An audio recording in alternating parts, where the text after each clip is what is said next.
back to my channel. Happy fall. Today we're going to be making a hot maple cinnamon coffee. So it's going to be a fun fallish latte. So we're going to start off with 2 shots of espresso, 3/4 cup milk, 2 tablespoons maple syrup, and a little bit of cinnamon. First begin by pouring your maple syrup on the bottom of your mug. Then just add your espresso on top. And with the heated milk, just begin frothing it. I will be using this frother. You can use one that's built into your machine or this frother, it doesn't really matter. Today I'm gonna be using this one and begin frothing.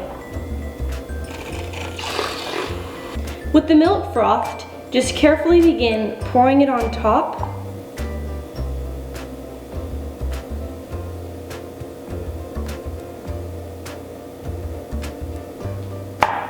Sprinkle a little bit of cinnamon.